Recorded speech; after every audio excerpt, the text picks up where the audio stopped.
And we're back, ladies and gentlemen. I hope you enjoyed that match. Now let's introduce our fighters for next week's National Middleweight Contest. To my right, this woman is a fan favorite and one of the toughest competitors to ever lace up a pair of boots and is your number one contender for the National Middleweight Championship. Ladies and gentlemen, I give you Ms. Montana Scott, and to my left. When it comes to the standard in this women's division, her star shines the brightest. Ladies and gentlemen, it's with honor to present to you the very first undisputed champion in BHP history, the very first tournament classic winner, a former world women's champion, a two-time world middleweight champion, and now the current reigning and defending national middleweight champion and the queen of BHP. All hail to Ms. Valentine. Now we will open the floor for questions. Tom Roberts from Twitch Daily. My question is for Montana.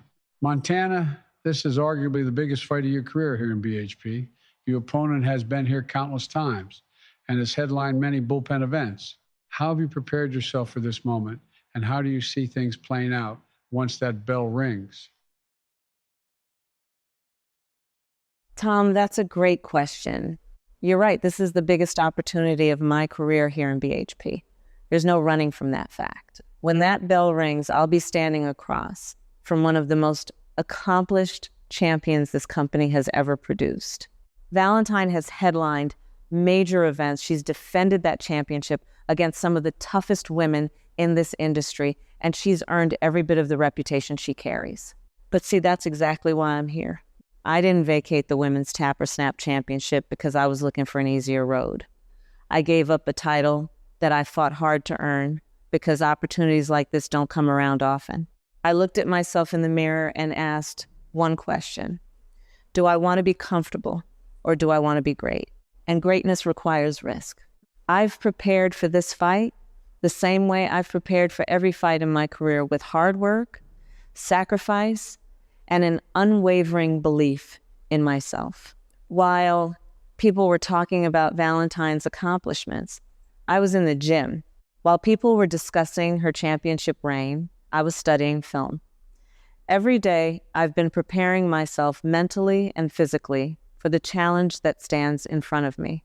Now, when that bell rings, all the headlines, all the accomplishments, all the experience, none of that matters anymore. It's just Montana Scott and Valentine. One woman trying to keep her throne, one woman trying to take it. I expect a war. I expect a fight worthy of the spotlight. I expect Valentine to bring the very best version of herself because she's going to need it.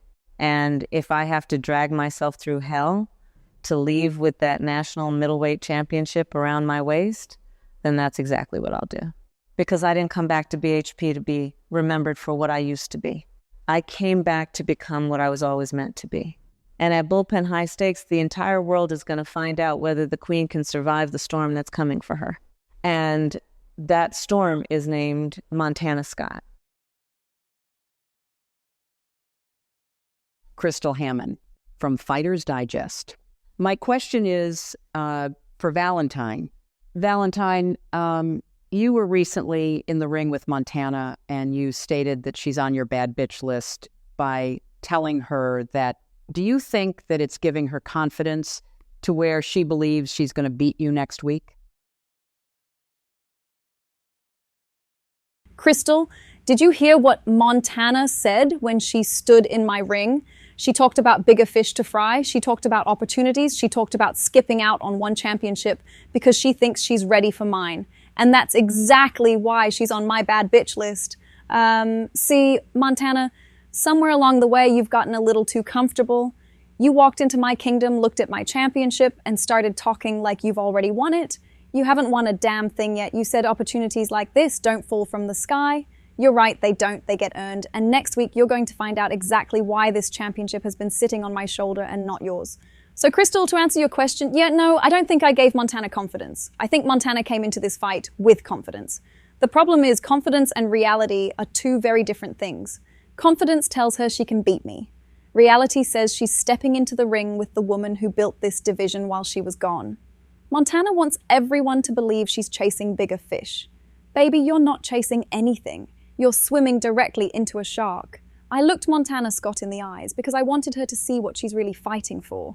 Not just gold, not just a title, not just a main event. She's fighting the standard of this division.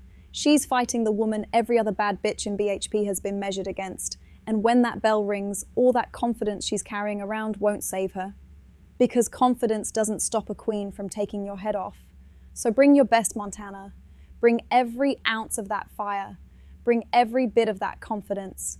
Because when it's over, you're going to learn the same lesson everyone else on my bad bitch list learns. You can believe you're better than me, but belief doesn't make it true. BHP, your queen has spoken.